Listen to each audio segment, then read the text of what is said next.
Get it going. All right. Good morning. Good morning. This morning, I had the pleasure of talking with some more brothers. They out in Arizona, Texas area, and it was a good thing to for them to say, it's time for us to kind of work together. You know what I'm saying, and come together. And it's an excellent thing. Let's set differences aside. We have to actually get two things together. We agree on rules, okay? And we agree on being the people, and we agree that we need our own land and to govern ourselves. So let's work on that, and then we can sort out the rest as we go. And that's important because not having a popular channel and not being a really popular guy is like on purpose. Because the thing is, it's not about being trendy, you know what I'm saying, or famous. You see what I'm saying? Because to be what is needed for the people is totally different than trying to get what you want for yourself. Yes. You know what I'm saying? To be what is needed, that's what's important. And to understand what is needed, you have to set yourself aside, you know? And so today, we're going to pick up Numbers chapter 11. No, we're on 10. Yeah, we're on 10. Okay. We've been doing so many videos. Okay. Yeah. We're going to pick up in chapter 10. And Yah spake with Moshe, saying, make for thee of thine. So Moses made for himself from his own silver Wow. 2 trumpets of silver of solid material. The work of the artificer shalt thou make them, and let them be thine. Wow. Now, this is something different than most people read. If you don't have this book, if you don't have this text, you don't get this. So everybody thinks like, silver trumpets, everybody have them. No, it's make for yourself. Of a solid material, the work of an artificer, craft yourself with quality craftsmanship. Shalt thou make them and let them be yours, with which to convoke or to call the assembly, and for the removing of the camps. So Moses had the trumpets to call everyone together and for the moving.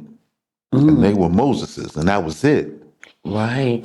Now, since Moses was the king, that means that the king is who Has to have have the his own. trumpets. Yeah. They have to have his own. They have to be from his own silver. And he have to blow it. Okay, so on the day of trumpets, then No. the king blows, or this Literally just says, for the anytime you have to call the people together yes. to say anything to them, and anytime you have to move, Wow. this is what it's for. Wow. And thou, Moses, Yes. shalt blow upon them and bring together to thee all the congregation at the door of the tabernacle of ordinance. So the camp is around now the tabernacle, And Moses has to blow on this trumpet,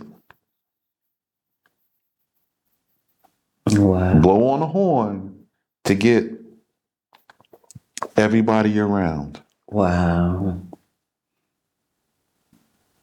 Okay? Yes. Then he says, if they blow upon one only, the princes of the heads of the thousands of Israel shall assemble to thee. Wow. When you blow an alarm, then the camps which are on the east are to go forward. When they blow the second alarm, the camps of the south shall go forward. They shall blow the alarm for their journeys. And at the time of assembling the congregation, you shall blow, but not an alarm. So if he blows just one, there's one specifically, and just the princes, the heads of thousands come up, right? Now, it's not just 12 we're talking about. This is heads of thousands.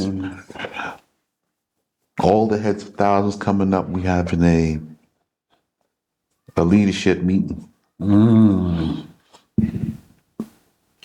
they blow the alarm, the camps which are on the east go forward, and then the camps which are on the south go forward.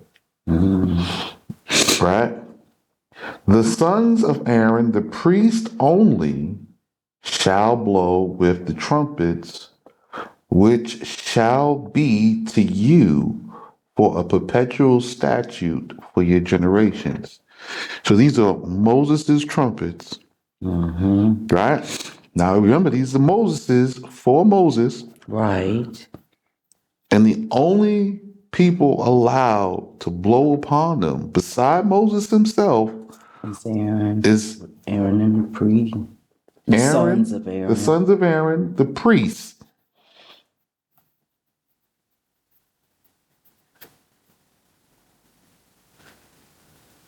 The priests.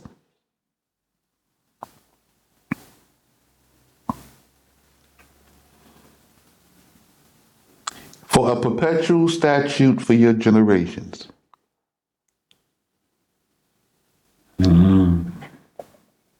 Wow. Okay? Yes. So this is a perpetual statute. So you gotta have silver trumpets. Gotta have it. Yes. So gotta buy silver. Silver. Yes. Yes. Nobody asked about feelings or nothing else. So what? Right. This is what it is. This is what has to be done. Perpetual. Yes. And when you enter upon the order of the line of battle for your country. Did you see that right there?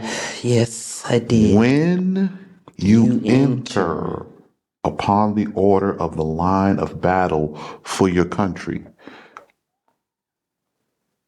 We are a country. We have a law. We have a leader. We have a people. This is a change of mindset. Now we must come together to defend our country. Yes. That's it. It's time to defend each other, not in causes. You cannot defend in causes. because you feel or you think or you believe. This will only lead to division because everyone's belief is going to be different. You cannot do it in causes.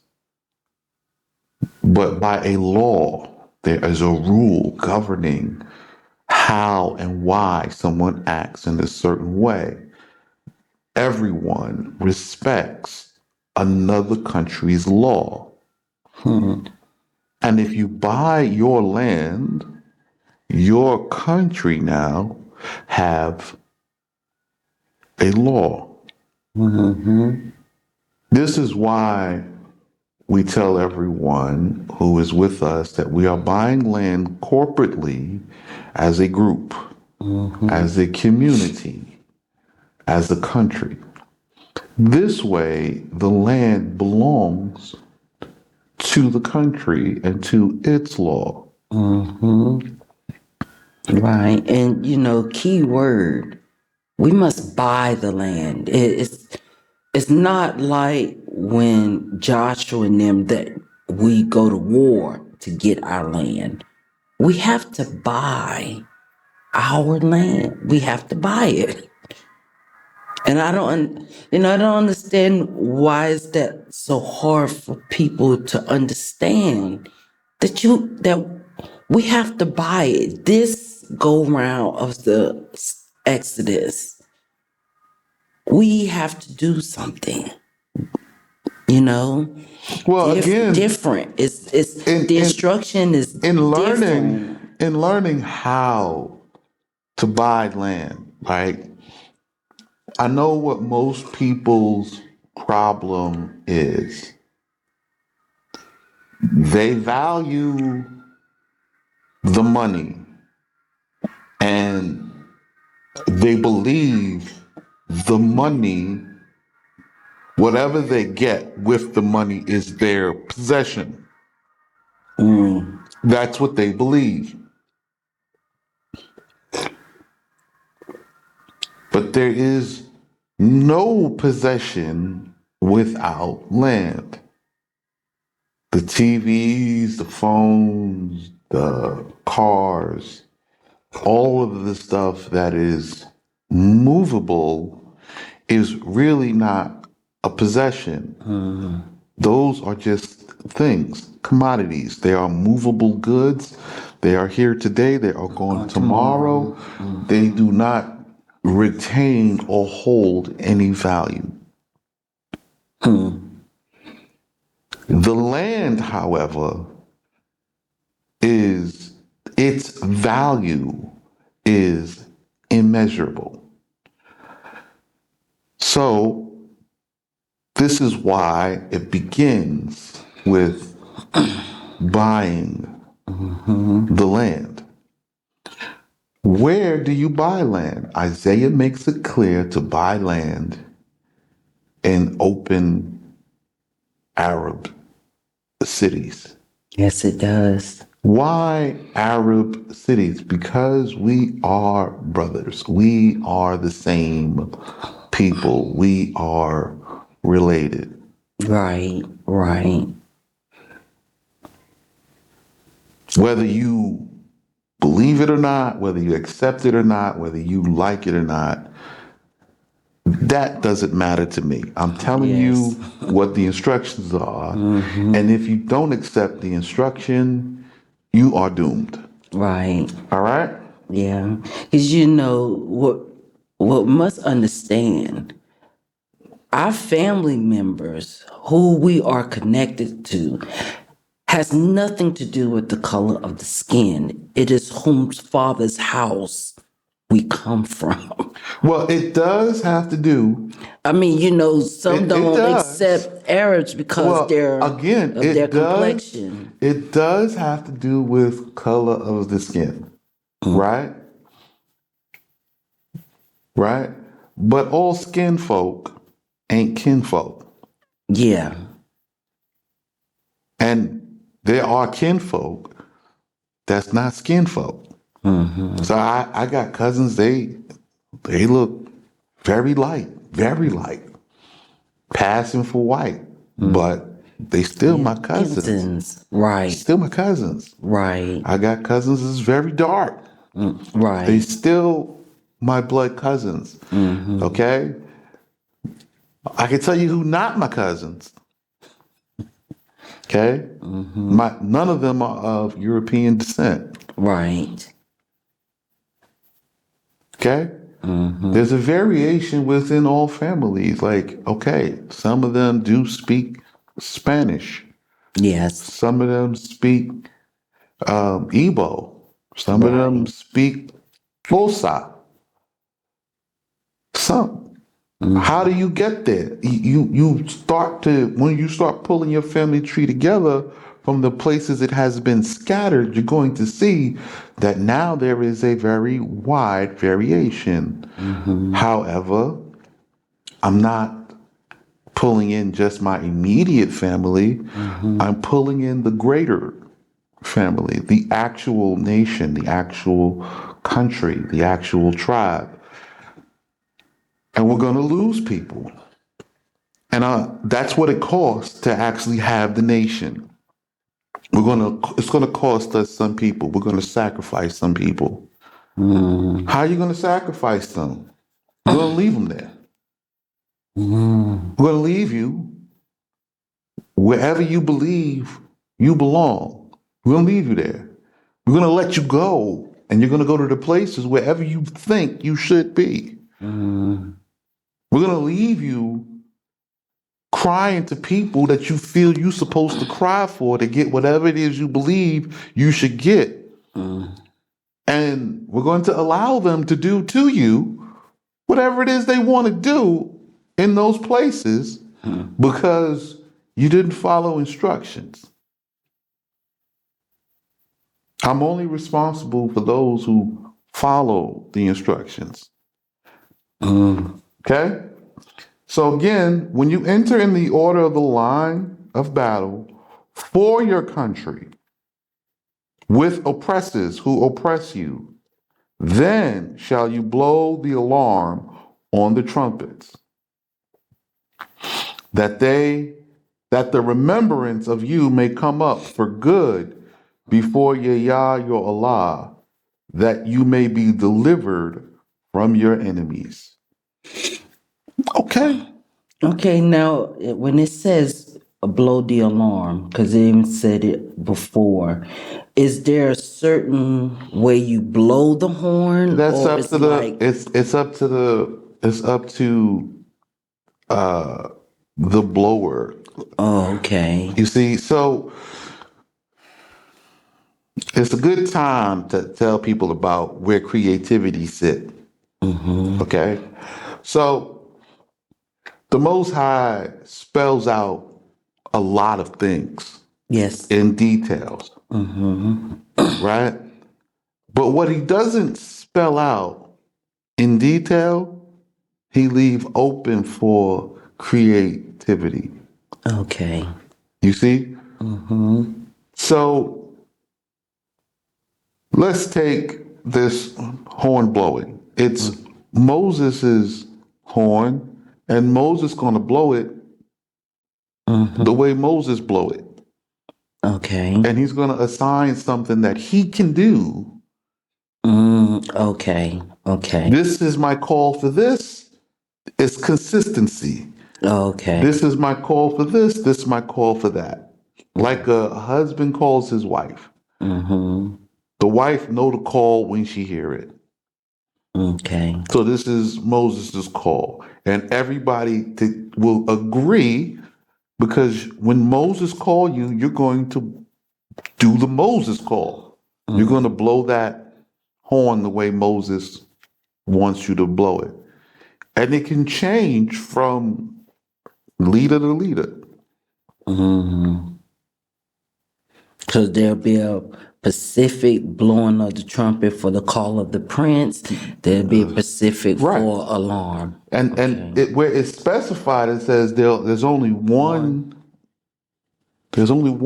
horn blown to call the princes.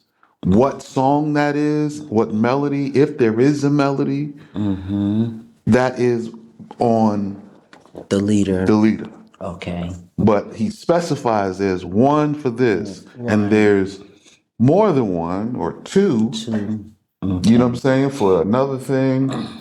And there's another call for moving forward. There's another call for the east, for the south. Okay. Okay. And there's, when we're going into battle, we have this horn blowing against oppressors who come to oppress you. Well, what's oppression, first of all? Okay. If you are living in and supporting a foreign nation, and not your indigenous nation, your indigenous government, you're under oppression.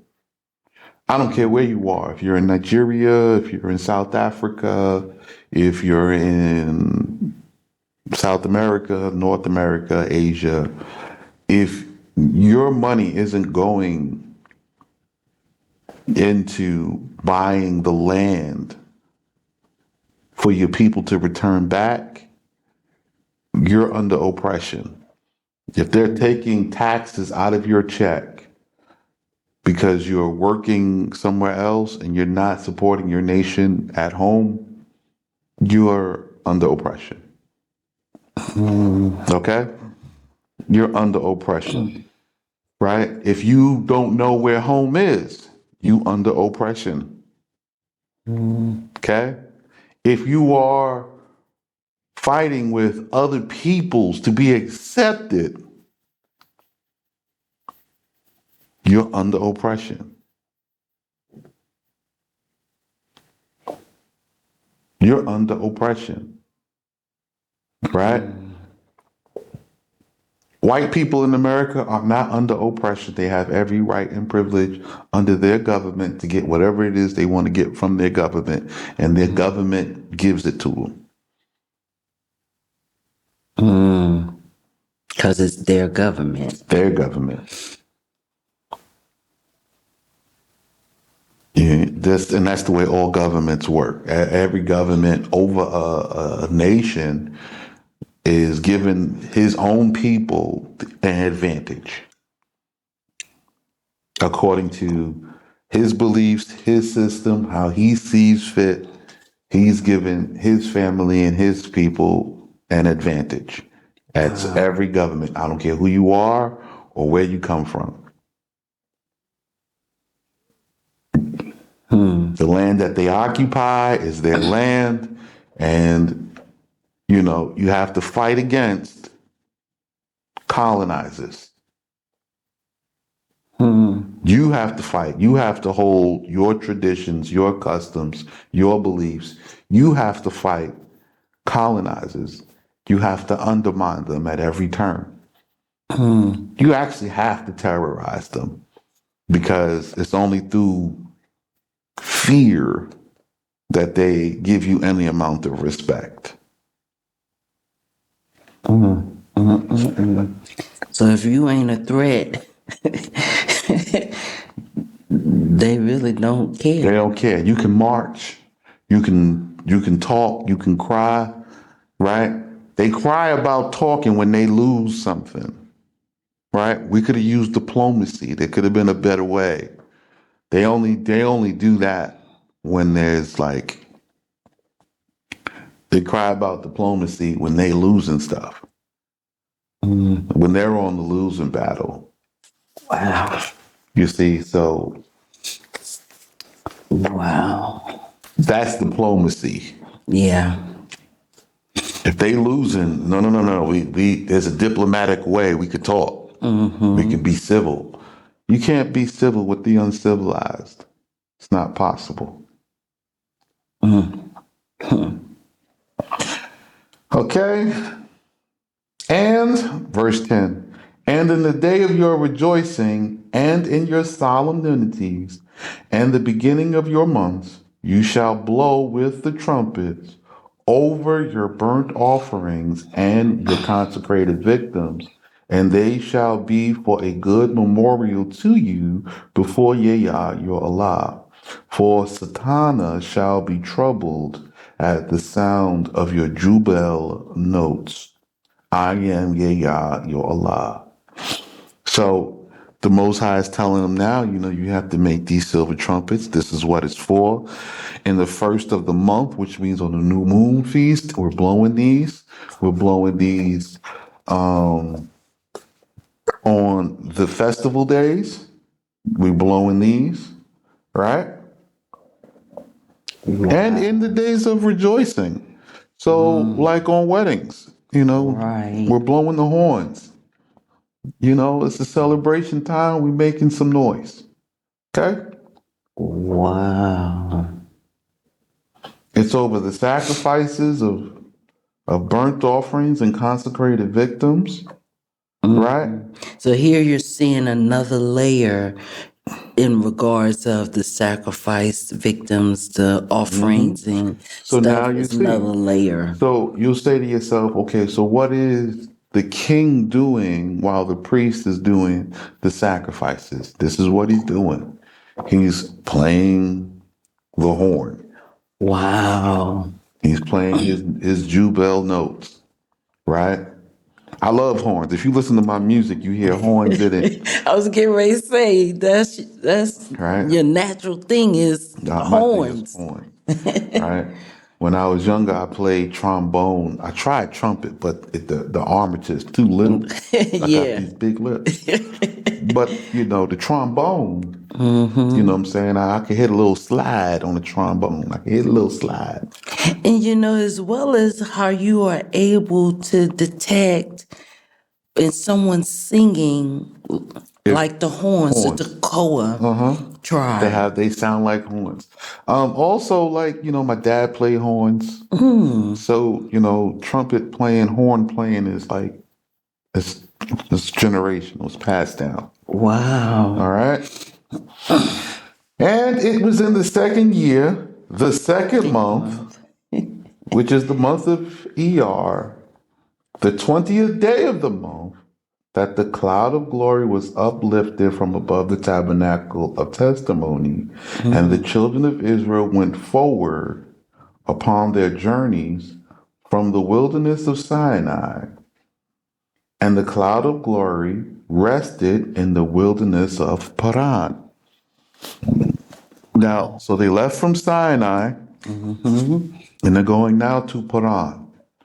Now, some people don't know where's Paran, what's the importance of Paran, or why Paran important. But Paran is important because Paran, this is the same place where there was the well for Ishmael. Okay? Y'all don't know. We'll get there, but I just want you to know when Ishmael prayed and the angel come to him, it was Yes. in Paran. It was at this location. And they went forth at the first by the mouth of the word of Yahweh through Moshe.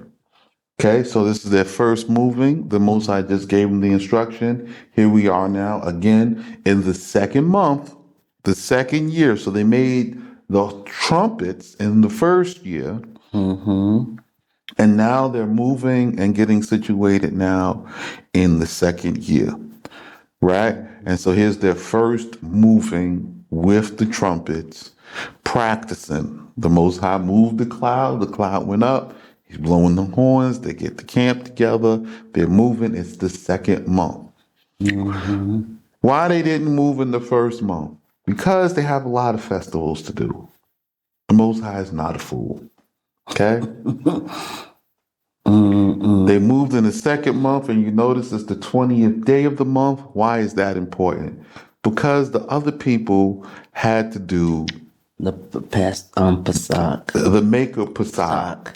So we can wait here after they do the makeup Pesach on the 14th day of Ayar. After this, we'll move. So now we're moving. It's the 20th day. Okay? Now I want you to take a look. So they're moving on the 20th day, right? Yes. How far is Paran from Sinai? Don't know. It's one day. All right. Going back now, continuing from verse 12. And the children of Israel went forward upon their journeys from the wilderness of Sinai, and the cloud of glory rested in the wilderness of Paran. And they went forward at the first by the mouth of Yeyah through Moshe. So it's the 20th, right? And they're getting ready to go forward. Paran is not that far. The camps of Beni Yehuda went forward by their host, and the Rabbah who was appointed over the host of the tribe of the Beni Yehuda was Nachshon bar Aminadab. The Rabbah of the Beni Issachar was Nathaniel dar Zuar. And the Rabbah of the Beni Zebulun was Eliab bar Kelon. And the tabernacle was taken down, and the sons of Gershon and of Merari went forward, carrying the tabernacle. The standards of the camps of Reuben went forward by their hosts. The Rabbah set over the host of the tribe of Beni Reuben was Eleazar bar Shadur. The Rabbah of Beni Shimeon, Shelumiel bar Zuri Shadi. The Rabbah of the Beni Gad was El Josaph bar Dehuil. And the family of Kehath went forward carrying the sanctuary, and they, the men of Gershon, reared up the tabernacle against their coming. So, as you can see, the 4 tribes of Levi is moving with the sections east, north, south, west. They are moving with the sections they are all pointed to. Okay? The standard of the camps of Beni Ephraim went forward by their host. The Rabbah set over the host of the tribe of Ephraim was Elishamar bar Amihud. The Rabbah of that of Menashe was Gamaliel bar Pedazur. The Rabbah of Benjamin was Abudan bar Gidoni. And the standards of the camps of Benidan went forward, completing all the camps to their hosts. And the Rabbah set over his host was Ahiezer bar Amishadai. So it was east, south, west, north. It goes, Wow. why? Tradition to the right. It goes to the right. East, south, west, north. North. We start in the right. This way around, to the right. So if I'm standing and I go to face to the east first and then to the right. Okay? The Rabbah of the tribe of Asher, Pagiel bar Akran, the Rabbah of the Beni Naphtali, Akira bar Inan. And these are the journeys of the children of Israel by their hosts. The cloud of glory was lifted up from above the tabernacle when they went forward. And Moshe said to Hobab bar Rehuel, the Midianite, father-in-law of Moshe, Musa. So Moses is talking to Jethro. We are journeying from hence to the place of which Yahweh has said, I will give it to you. Come with us, and we will do thee good, for Yahweh has spoken to do good unto the sojourner with Israel. But Jethro answered him, I will not go with you, but to my own land and to my kindred will I go. So Jethro leaves, and he's saying to himself and to Moses, listen, this you journey to take. I cannot go with you in this way, but I will go to my own land and to my own brethren, the Ishmaelite, the Ishmaeli.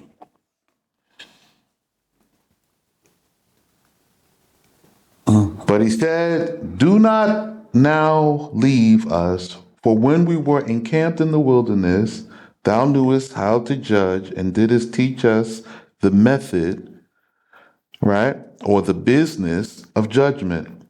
And thou art dear to us as the apple of our eye. This is what Moses is saying to Jethro. He's saying, don't leave us.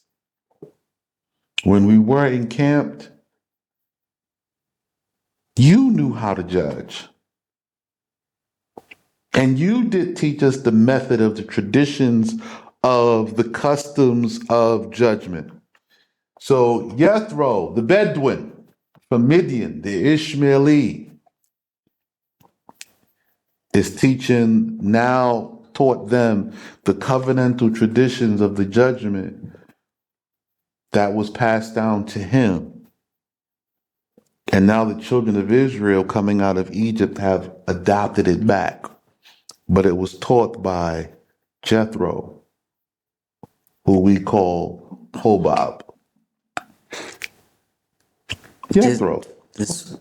just like it was done with you. Same. Right? So my teacher, Sheikh Aid, he is also from the family of Jethro. His actual family name is Abida, which is found in the book of Chronicles. So to learn the customs and traditions, you have to go back to the family. You have to look to Abraham and to Sarah and find what the traditions were. And of your own free choice, you have to keep it. If you not, well, hell need gas too. In order for hell to be hot, it needs gas. It burns souls for gas. I don't want hell to be cold. I like hell good and hot. That way the people who go there know they in it. It ain't a party. So I want the rebels to go to hell because they earned it. So you can have your own ideas. It's your idea. I don't care. And it shall be that if thou wilt go on with us, with the good that Yah shall benefit us, we will benefit thee in the division of the land. So Jethro has a division, a portion in the land. Him and his brethren and whatever, because they are in covenant with us in Mount Sinai. And that's why they are listed. That's why they are listed in the book of Chronicles as these are the righteous families. Okay? It's not just the Midianites that's there with Jethro. Jethro the Midianites, that's the area. But they're a whole nation and there was many families with them and that's why they listed them by name of the Ishmaeli and the Saudi. That's why they listed in Chronicles. So when you go read Chronicles, it tells you these are the families of the righteous. They're there. All the children of Israel are lost, but they not. And they went forward from the mountain where the glory of Yah and the Shekinah had been revealed, going 3 days. So it's a 3-day journey. They walking, now they're going out 3 days. Okay? 36 miles. It takes 3 days to go 36 miles with this large group. It went that day. It preceded the camp of Israel going 3 days to provide for them a place to encamp in. So it left from them 3 days before they could move and set the spot. Right. And then it took them a day to get there. And the cloud of Yah Shekinah overshadowed them by day in their going out from the encampment. And it was when the ark should go forward, the cloud gathered itself together and stood, not going, until Moshe, standing in prayer, prayed and supplicated mercy from before Yah and spake thus. Let the word of Yah be now revealed in thy power of thy anger, that the adversaries of thy people may be scattered. And let not the banner of those who hate them be uplifted before thee. But when the ark should rest, the cloud gathered itself to either and stood, but did not overspread until Moshe, standing in prayer, prayed. So when the cloud would gather to either location where they're camping or should be camping, it would stay there until the children of Israel got there and Moses prayed. So it was either gathered where they are or either where they're going, and that was the sign for them to go. After they got there and they under the cloud and they got the position, Moshe standing in prayer, prayed and besought mercy from before Yah, thus speaking, return now thy word of Yah in the goodness of thy mercy, and lead thy people Israel, and let the glory of the Shekinah dwell among them. So the cloud overspreads and goes back to the hearts of the people.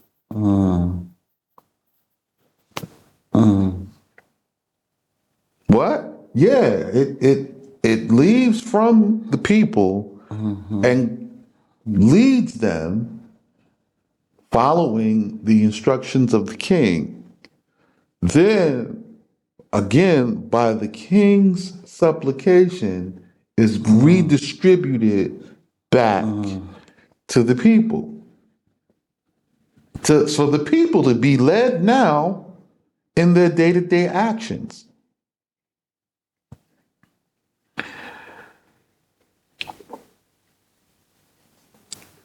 And let them dwell among them.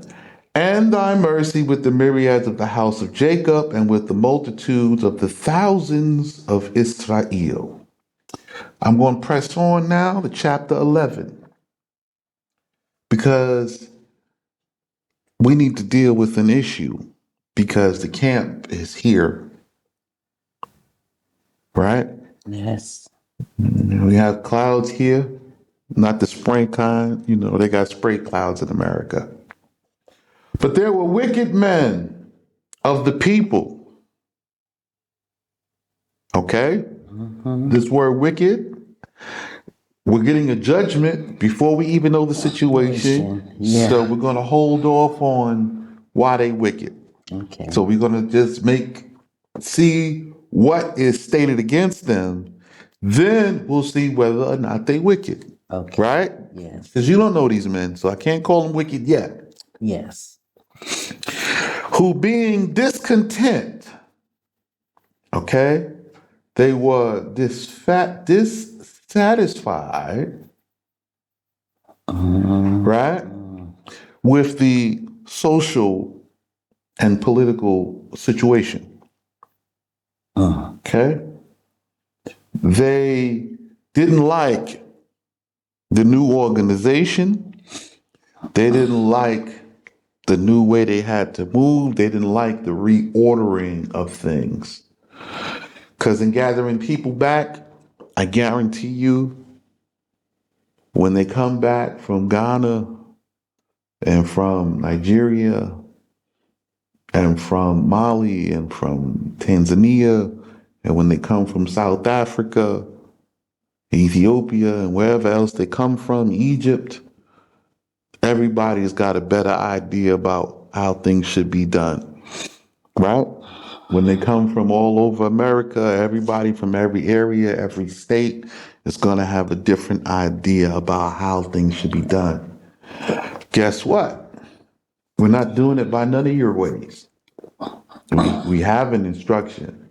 You might be discontent with it. That's why I'm telling you what the rules are now, so we can deal with your discontention before you get on the plane. I know some of you gonna get on the plane and you already have in your mind like how you already know how things work. We're gonna see when you get here. We're gonna deal with it. I'm just telling you. But they were discontent. Being discontent is not a sin yet. It leads to it, Right. but they ain't done nothing yet. Right. Being discontent devised. Now you in trouble. You see, the word devised means to plan. So they planned and they invented a system or a procedure. They had their own program. You see? They devised and imagined evil before Yah. Why is it evil? Because Yah have one way. It's one path, it's one system, and the way it works, it benefits all men equally. It don't benefit me more than it benefits you. We benefit the same. This is about nobility, not about profitability. There's a difference. You want to conduct business and store and buy and sell and have money, that's absolutely fine. It has nothing to do with authority, though. Money is not power here. Power is nobility, and that is done by merit of righteousness, bloodline, family, obedience to the rules. It has nothing to do with how rich you are. That man can be poor and live in the smallest house, and he's still a prince, and he's still over those people. And when he call, they better come. When he say we moving forward, they better move. Because all who disobey will suffer this fate that I'm about to tell you. And they imagined evil before Yah, and it was heard before Yah, whose displeasure was moved, and a flaming fire was kindled among them from Yah, which destroyed some of the wicked in the outskirts of the house of Dan, with whom was the graven image. Now, did you see them? Did they build an idol here? Did they paint the picture? No, they just devised the plan. So graven images, you have an alternative idea to what we already explained to you is the system here. See? Yes. It was they devised a plan. They were being discontent. Yes. They devised a plan, and it was considered an evil imagination. You had an ulterior motive. So the graven image It's just a bad idea. You imagined up evil imaginations. what it should be and how it's supposed to go. You did it, and it happened that way. Give me 1 second.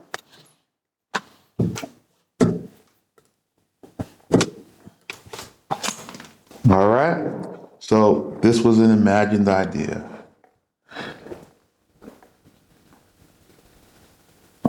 Okay.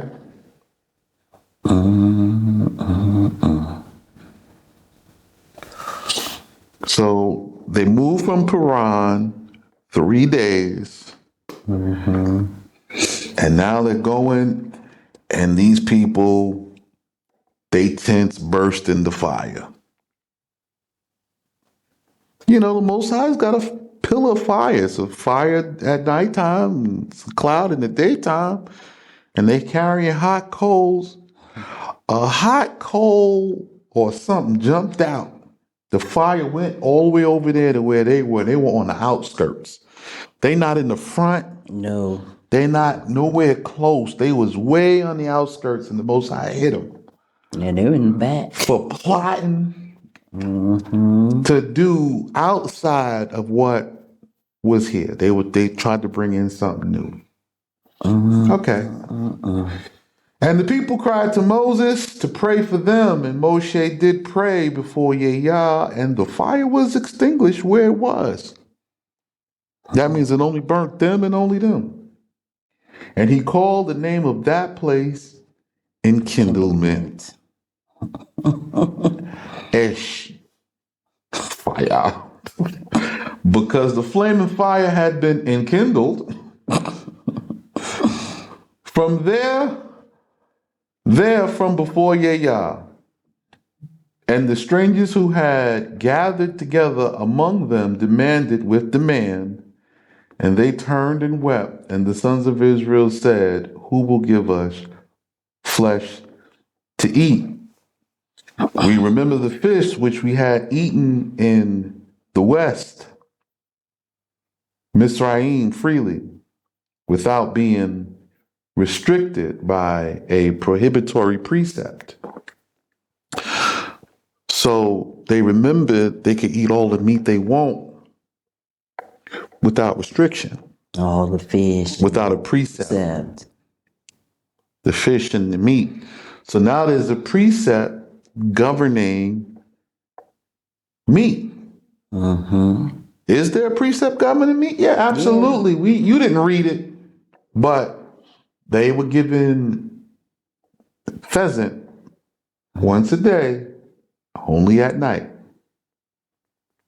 That was the only meat that they had in the journey, aside from the offering when they ate meat on the festival day.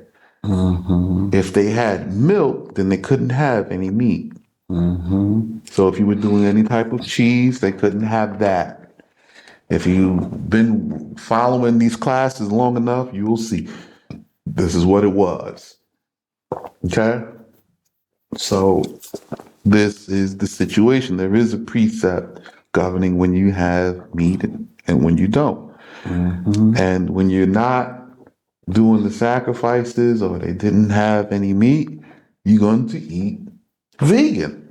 Mm-hmm. You're going to have, just whatever starches, vegetables, and flour, and no meat. Right, and then with the fish, you only could eat fish with fins and scales. Right. You couldn't have any other. Right? So now, I'm going to read this again. We remember the fish which we had to eat in Mitzrayim freely, without being restricted by prohibitory precept. The cucumbers and melons, the leeks and onions and pot herbs. But now is our life dried up. Now their life dried up. There is not anything. We see only manna as the pauper who looks upon a morsel bestowed by the hand. Alas, for the people whose food is bread from the heavens. And so murmured they, because the manna was like coriander seed round when it came down from the heavens. And when it had been sanctified, it appeared as the likeness of bedilka. All right, we'll be right back. All right, and it looked like bedilka. And the wicked people looked about and collected and ground it in the mill, but he who would bruised it in the mortar and dressed it in the pot or made cake of it. And the taste of it was like the taste of cream covered with oil. And when the dew came down on the camp by night, the manna descended upon it. Okay, so what considered them wicked wasn't because they were strangers, it was because of their It's the comparison to the first situation. to Egypt. Okay? It's the comparison to Egypt. So now, because you can't get what you want when you want it, there's a problem. It's not like the way it was where you came from. So you're coming into a new system, you're coming into a new way of life, and you are not accepting that you have to go through the change of the process. You're not accepting the new system. You just got here and you already saying, man, the old system was better. So it was better when they was beating and killing you.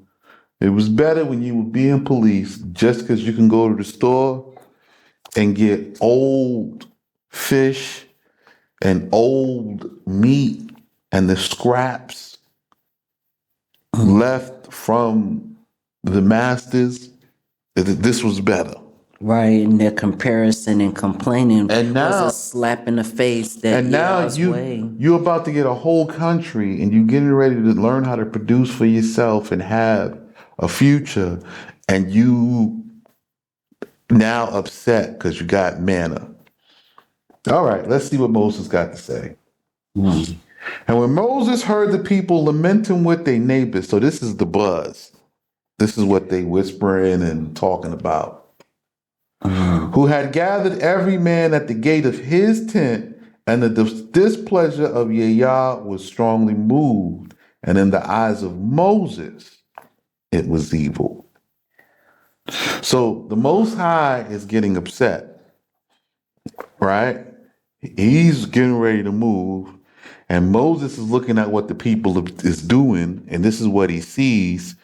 And now Moses is like, this is an evil thing. They're not accepting this transition. We just got into this. It's only been 1 year. You know, they need to stop.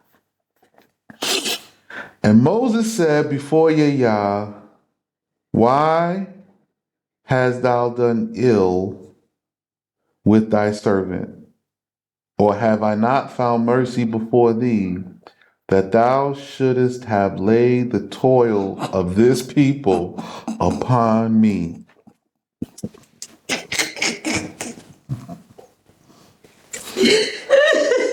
Moses turns to the Most High. He sees the Most High is upset. He sees the people complaining. And Moses is like, why? Why me? Why have you done this to me with these people? I don't want these people. These people don't appreciate nothing. We just get out here. They want everything like it's supposed to be like a big city and established society in 1 year. No, you can't do it in that fast. It takes time. They understood this when Moses was king in Cush. Egypt understood you have to grow and develop a kingdom. This is the steps. It's baby steps. And the children of Israel, Moses is like, why did you do this to me? Put me out here with these people. I didn't ask for this. Oh. And he said, now Moses continues, have I made or born all this people as from the womb? Are they my children? These my kids?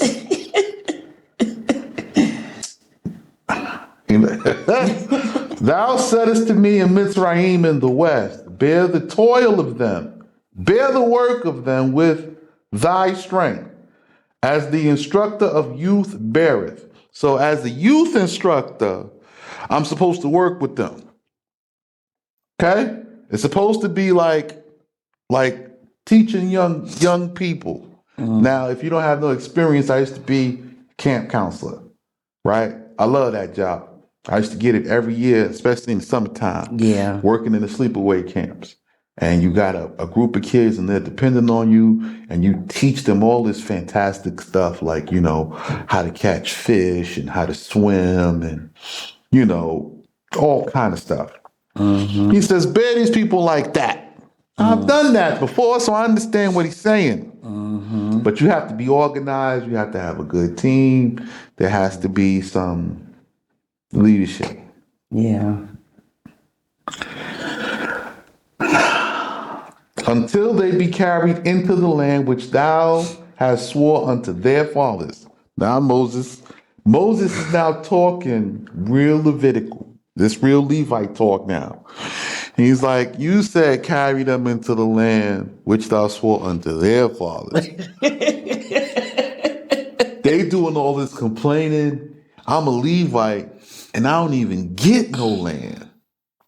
All right.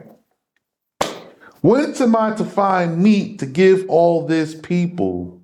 That's the problem. Where do I get meat for these people? We out here in the desert. For they are crying to me, saying, give us flesh that we may eat. I am not able to bear all of this people, for it is too much. It's too weighty for me. Moses ready to quit. Yeah. Moses was like, listen, I'll just eat. Now, this is Moses. Moses done spent 10 years in prison. I'll just eat vegetables. We'll grow our sheep. Right now, we got enough to make sacrifices. I'm happy eating meat on the Shabbats and the new moon, and I can eat a vegetable diet during the week.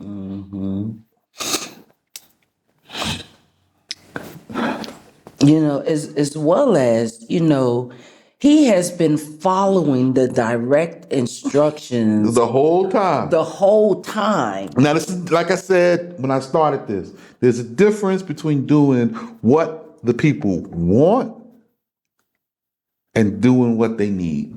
Yeah. And now Moses is trying to meet the desires of the people. He's trying to give them what they want. Right. And then to see his frustration, he's like, look, don't you see me? All I just been doing is following the instructions, and look what's happening here. Y'all complaining about the instructions, you know? Okay? And Moses is telling it, the Most High, now this is too much for me. Okay. But if thou do this with me to leave all the labor of them upon me, let me now die with death in which the just have repose. He won't rest now. You want to die. Just let me die like the righteous man and just rest. If I have found mercy before thee, that I may not see mine evil. Then Yah spoke unto Moses, gather together in my name 70 righteous men of the elders of Israel. So this is the beginning of the Sabaim, the 70. Okay, so you have the Sanhedrin, which is the princes, and each tribe has its own Sanhedrin, its courthouse. And now he's bringing together the 70 elders, the council, the Sabaim. Okay? Whom thou knowest to be elders of the people, and who were set over them in Mitzrayim, and bring them to the tabernacle to stand there with thee. So now the 70 is getting ready to meet with Moses, and these were the elders who helped to bring the children of Israel out to Moses. So now the 70 elders were not appointed the princes over the people. The princes appointed over the people were young men.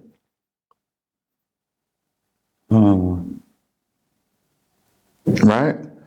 Why? Because the princes are considered, they're judges, they're learning the judgment, but they're also in the same serviceable age between 19 and 50.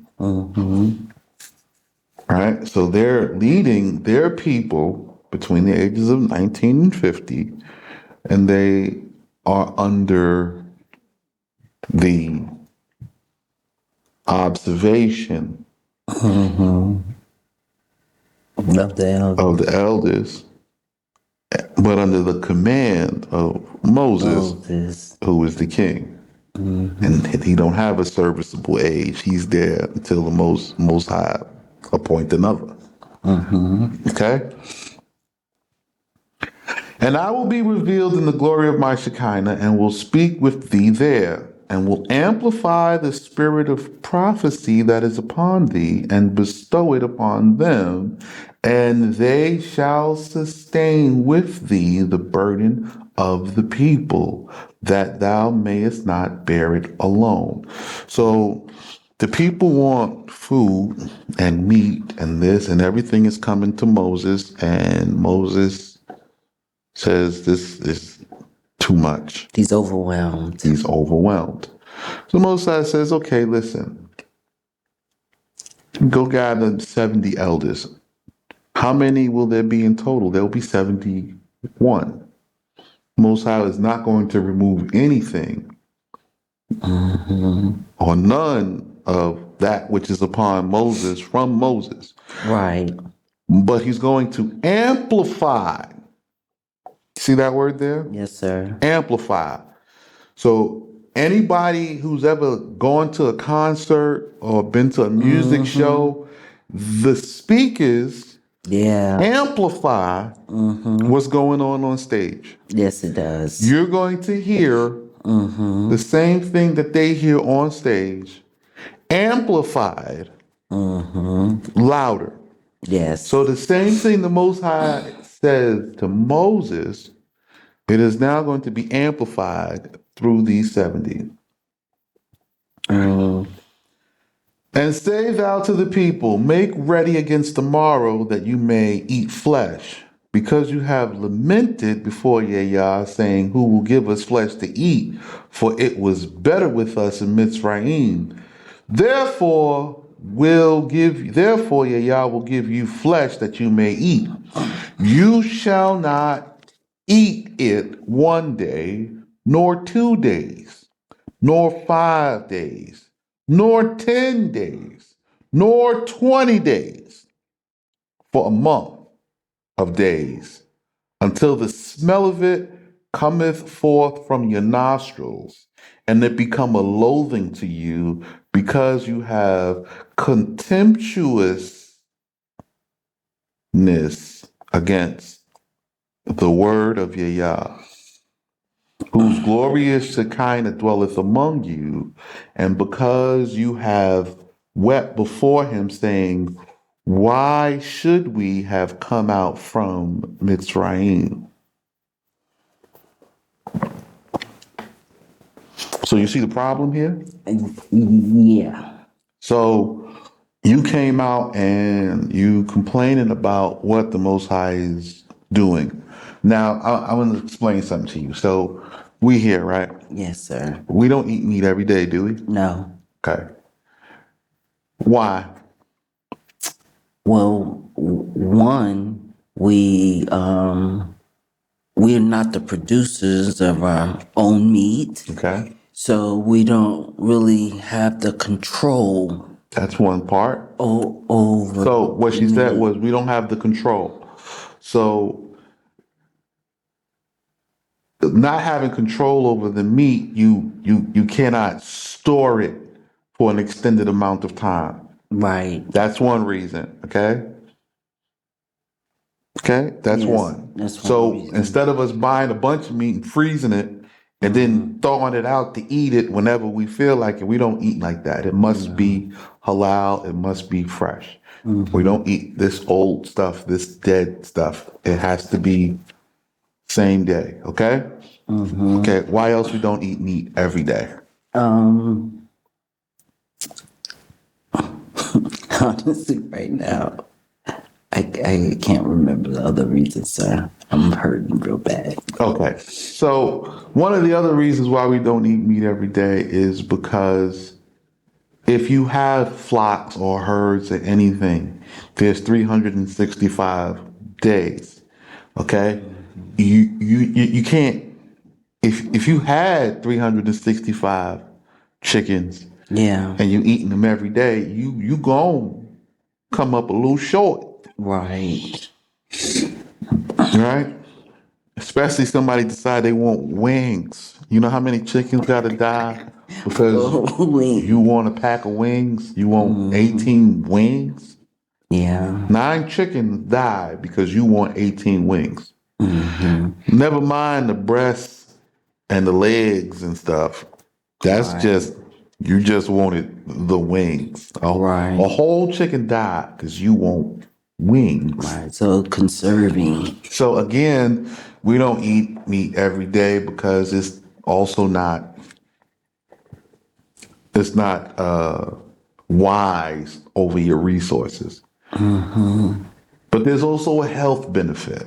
Yes, it is. So I focus in the week on detoxification, Mm-hmm. nutritional fortification. So we're eating herbally, we're eating a lot of green vegetables.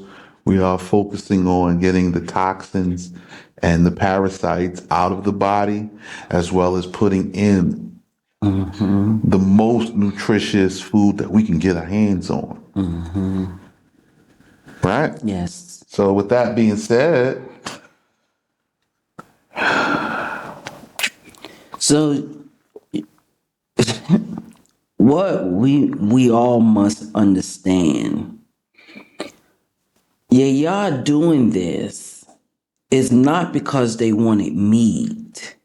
It was because because of them being dissatisfied. they had me, but Right. they didn't like the precept. Let's Mm-hmm. go back and just check a look. Yeah. In Numbers chapter 11 and verse 5, we Mm-hmm. remember the fish which we had to eat in Mitzrayim freely Mm-hmm. without precept. Mm-hmm. So now the precept, we're eating meat on the new moon feast Mm-hmm. and on the Shabbats Mm-hmm. and festivals Mm-hmm. and solemnities, right? On demand. Mm-hmm. It's on by command. We're eating meat here. Shabbat is once a week mandatory meat. Also, we have pheasant that would come in Mm-hmm. and we would have that as well. Mm-hmm. You'll see the pheasant when we go back around and get back to Exodus. But they Right. had manna and pheasant plus whatever greenery that was around in the place where the Most High brought them to. So Mm-hmm. this is the diet. It's not a Right. lot. You're Mm-hmm. getting meat, you're getting pheasant once or twice, and Mm-hmm. then the rest of the time we are going with Yeah. what we have. But it's by precept. Mm-hmm.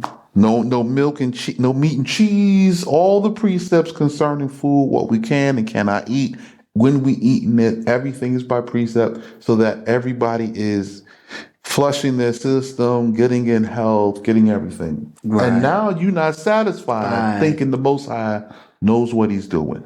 Okay, so Right. now you're holding the Most High in contempt, Oof. whose glory Shekinah dwelleth among you, and because you have wept before him, saying, why should we have come out of Israel? But Moses said, 600,000 footmen are the people among whom I dwell, and thou hast said, I will give them flesh to eat for a month of days. Mo- Moses heard what the Most High said and was like, wait, hold on, what? You knew that way. There's 600,000 sons of Israel alone. Yeah. We're not even talking about Jethro and them left, and we have a couple of sojourners with us. Mm-hmm. Yeah. And you're talking about they're going to have meat every day for a month. That's a lot. Because you A know, lot. so now if you do a burnt offering, you can only eat it that day, and then you have to finish burning it through the night. You Mm-hmm. can't have it the next day. Mm-hmm. So if you barbecue is today only. That's it. Right? And the oblation, if it's boiled or fried or stewed or You smother it in sauce and gravy, and it's not cooked over an open fire. It's cooked in a pan or in the oven or something like that. That right there is, and I know I said oven, so it's in juices though. It's juices. It's not just Right. roasted. Okay. Right. So he says that right there you can eat today, and you have till tomorrow sundown. That's it. And my cutoff point is between the sun. So by 3 o'clock till sundown, that's going out, and you might as well be cooking fresh dinner for the next night. Yes. Okay. So this is what Moses has to say, because he's surprised by this. Yeah. Because ain't no supermarkets. Right. They don't have a supermarket. Okay. He says, "Shall the flocks of the Arabi, of the Arabs, or the cattle of Nabatia, the cattle of Nabat, these are Ishmaelites, right? These are family members. Be killed for them to satisfy them, or all the fishes of the great sea be collected, that they may have enough." And Yahweh said to Moses, "Can anything fail before Yahweh? Now shalt thou see whether what I have said to thee shall come to pass or not." Because Moses is like, wait, I heard what you said, but Yeah, he looked around in the desert. He's trying to picture this. No, he looked around. We in the desert. He looked around and said, "Where's this fish and these birds coming from? We in the land now. We on land. We wandering. We got a little spring here. Ain't no fish in it. You can't put fish in this. You got to drink this water. And birds, where? Where? What are we talking about?" Oh, goodness. All right. No problem. Most High says, we're going to see whether what I said is what I said or not. And if anything failed before me. You think it's a game. You think I'm playing? I'm king. Yes. Moses, you just leading them. You serve me. Right. All right. Then Moses went forth from the tabernacle, the house of the Shekinah, and told the people the words of Yahweh, told the people the words of Yahweh, and he called together the 70 men of Israel and placed them around the tabernacle. We'll be right back.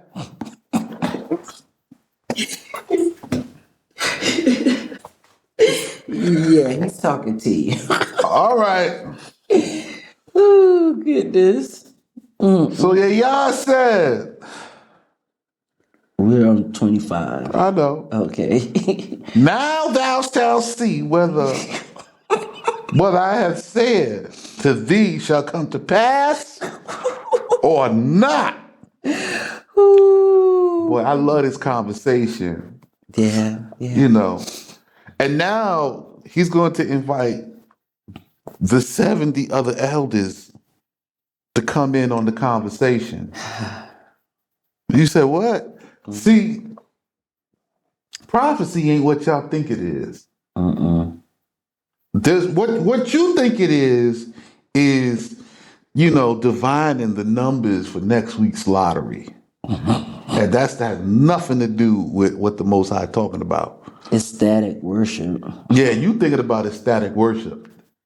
Prophecy for us in our generation is being able to read the instructions and then fall in line. And also being able to understand when you don't understand the instructions and fall in line with the one that does. If the Most High gives one the order, it's the same order for us all in different applications, but for us all. So if we got to make camp, the carpenters got to come in and be ready to work on the wood. The stone workers got to work on the stone. The cement workers got to work in the cement. Everybody have their place. The garment makers got to work in the garments, but we all have to come in for the same general assignment, but different areas. And be ready to work. No, but see, this prophecy is somebody's out here right now, and the children of Israel that hear me right now, they're hearing the call. They don't know what they're getting lined up for. Yeah. There's plenty of chairs, so we're going to set up now the watchtower, and we're going to see if you sit in the seat. You're going to enjoy this party. Somebody going to join me. Yeah. So he said he called together the 70 men, the elders of Israel, and placed them round the tabernacle. And Yah revealed the glorious cloud of the Shekinah and spoke with him, and he made enlargement of the spirit of prophecy that was upon him, so that Moses lost nothing thereof. But he gave unto the 70 men, the elders, and it was that when the spirit of prophecy rested upon them, they prophesied and ceased not. Now, you have to understand there's two types of prophets. There's the one in the past, a long time ago, who says what's to happen in the future. Okay? The prophet, this prophecy is the messenger. The messenger. Moses is a messenger. He sees the future way 4,000 years in the past, and he's given specific instructions on what to do and what to say and how to say it so that the message gets to us here in the future. Now, there is the second prophet. Prophets only talk to prophets. This is how the enlargement works. The prophet who receives the instruction and does what the former prophet said, he fulfills the prophecy. Did you see that? Yes, sir. So today, we in the end game. It's the end now. There's no prophecy for us to prophesy for next week. We all gonna see next week anyway. Ain't no need for, there's no prophecy about it. Anybody telling you such is a liar. Today, the prophets of today are going to fulfill this law and instruction from back then. No, so mad now. Okay? But two men had remained in the camp.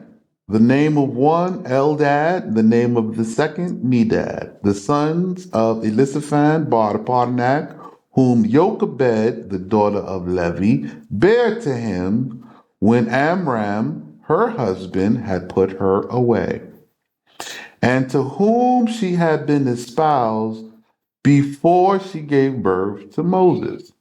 And the spirit of prophecy resting upon them, Eldad prophesied and said, behold, Musa shall be gathered from the world, and Yehoshua bar Nun, the minister of the camps, will be established after him, and will lead the people of the house of Israel into the land of Canaan, and make it their inheritance.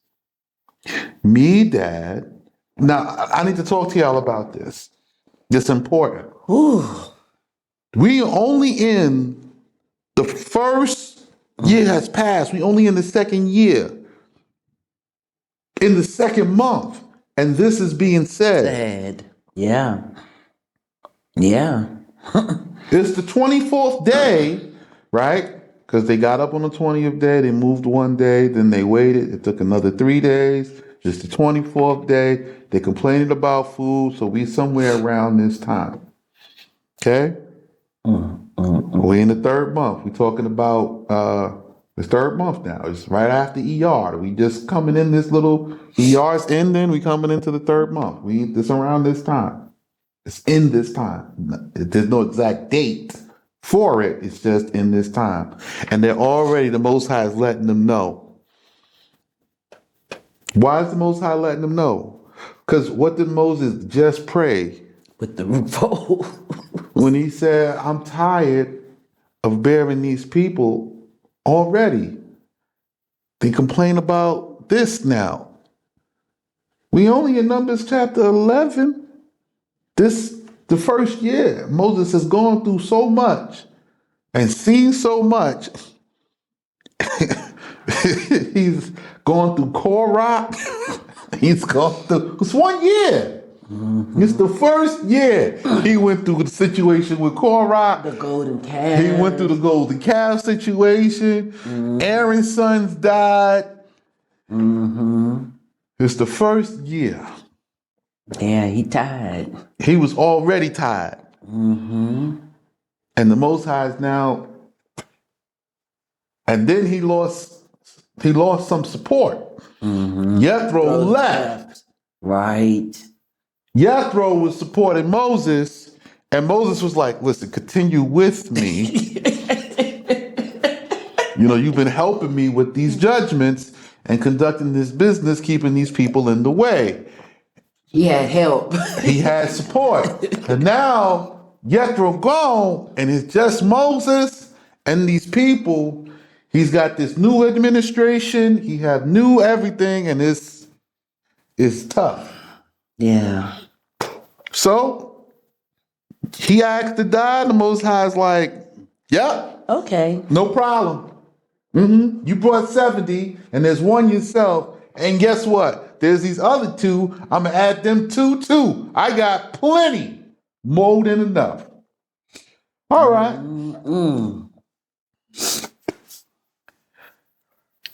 And Medad prophesied and said, behold, quails come up from the sea and cover all the camp of Israel, but they will be to the people a cause of an offense. And said, behold, a king will arise from the land of Magog at the end of the days, and will assemble kings crowned with crowns and captains wearing armor, and him will all nations obey. And they will set battle in array against the land of Israel, against the children of the captivity.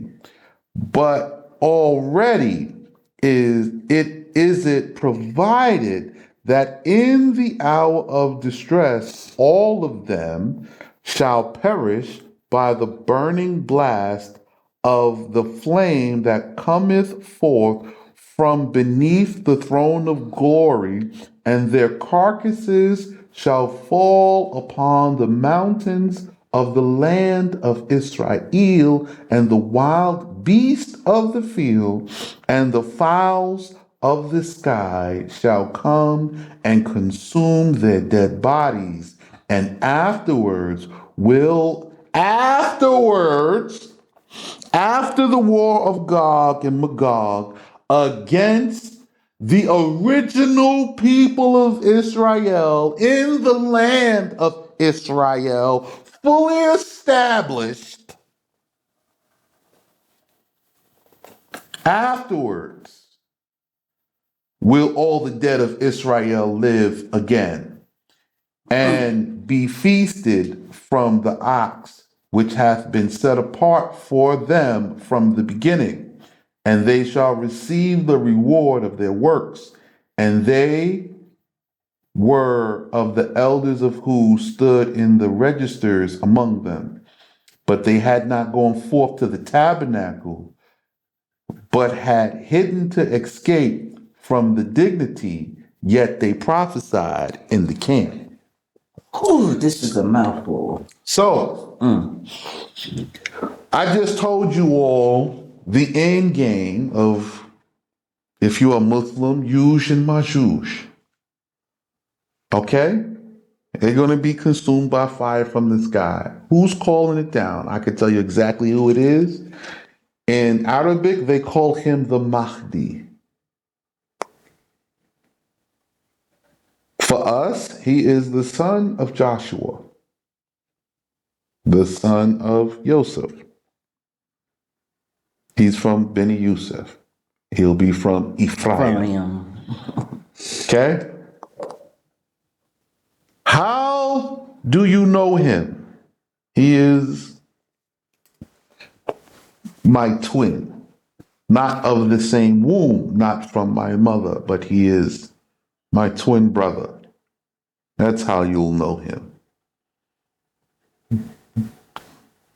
It's kind of simple, really. That's what it is. Okay? So everybody is looking for a different salvation. You get it? Mm-hmm. Okay. Our salvation is we tired of being scattered and not having a land of our own among all the nations. All right? Mm-hmm. Our brothers, right? The Arabs, the Arabi, right? The Ishmaeli, they want peace in the region and they want to survive Gog and Magog, Yuj and Majuj.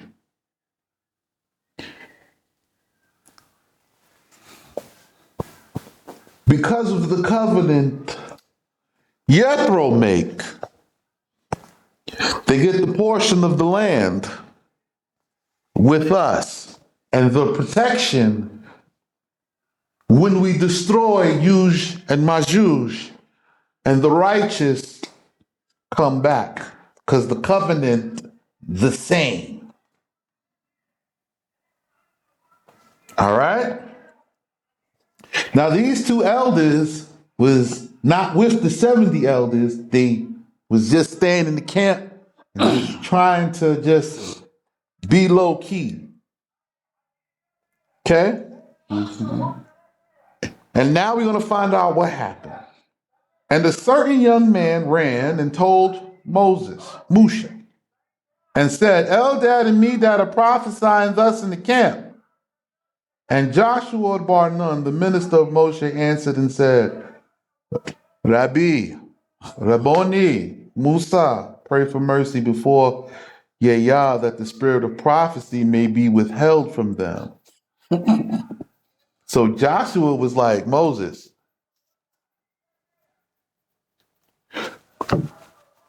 go to the Most High and shut them up. I don't want none of what you talking, what they talking about. I ain't asked for none of that. I don't want none of that smoke. Right. You see these people? Listen, you good. I don't want this.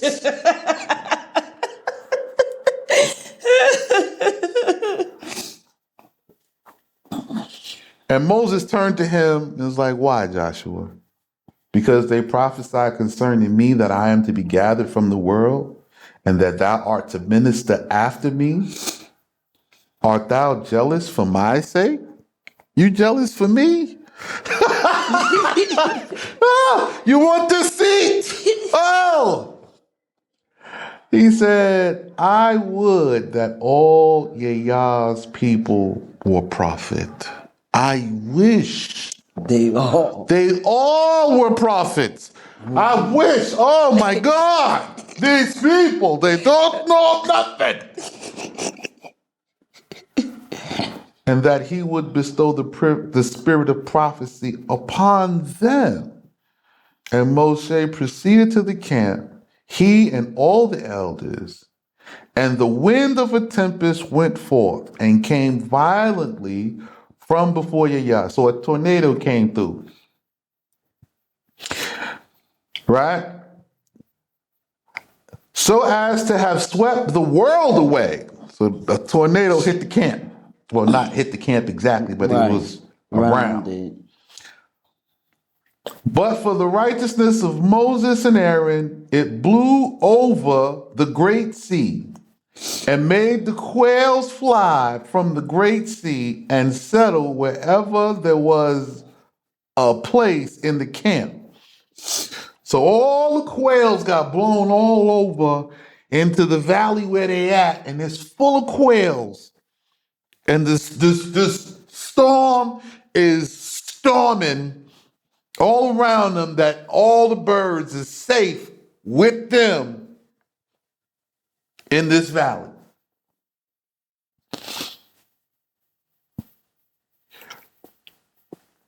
The camp on 31, wherever they're, and it From the great blew sea. over the great sea and made the quails. Right. And settled the place in the camp. As a day's journey northward and southward, and the height as of 2 cubits, they flew upon the face of the ground. So this is 1 meter high. They've stacked on top of each other, and it's from now the camp of Israel is 12 miles. So it's a cubit high of quails for 12 miles and an extra mile to the north and to the south. And went upon their bellies so that the people were not wearied when they collected them. Oh, yeah, that's So the funny. birds, you know, if you're from New York, you know how pigeons don't really fly? Right. Like they just kind of walk on the street. They're not Yes. even running from nobody. Yeah. This is what the quail doing. The quail not even flying. They on their feet. They hopping around. Easy access. Yep. And they have been wanting, and they who have been wanting in faith arose, and all that day, and all the night, and all the day that followed, they gathered the quails. So they went and they gathered them up, put them in cages. Even he who was lame and infirm gathered 10 Corins. So the handicapped man Was getting hit. he was catching them by the dozen. Just, he ain't even. And they spread them abroad round about the camps. And so they spread them outside the camp, but around the camps. The wicked ate of the flesh, yet offered no thanksgiving to him who had given it to them. So they felt, those who felt entitlement and just ate the meat that the Most High provided and didn't bless him, right? That's the wicked. But while the flesh was between their teeth and not consumed, the anger of Yah waxed strong against the evil people, and Yah slew the people with a very great mortality. So the ungrateful people who ate and didn't bless them, they died before they could even swallow. That's it. Listen. And he called the name of that place the grave of the desirers of flesh. So we went from the place of extinguishment to the grave. to the graves of the desirers of flesh. Now, what was the problem? They were ungrateful. These were the same people who complained about Egypt. The Most High set them up. He gave you what you asked for, and now you recognize this is not what you wanted. The entitled. You felt entitled. You got everything you wanted, only to realize it's not what you wanted. This is what happens here.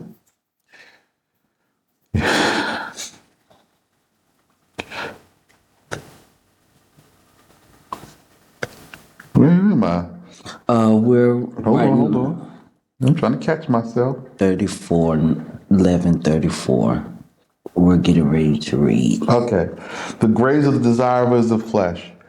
For they buried the people who had desired flesh. So those who wanted it got it, and they died with it. And from the graves of the desirers of flesh, the people journeyed to Hazeroth. and they were in Hazeroth. So the Most High buried them there. Them, and the extra quails that they got to eat for the next month, they went. And Miriam and Aaron spake That's against. that's Oh, that's chapter verse 12. 12. Chapter So 12. now we'll pick up with what happens in Hazeroth tomorrow.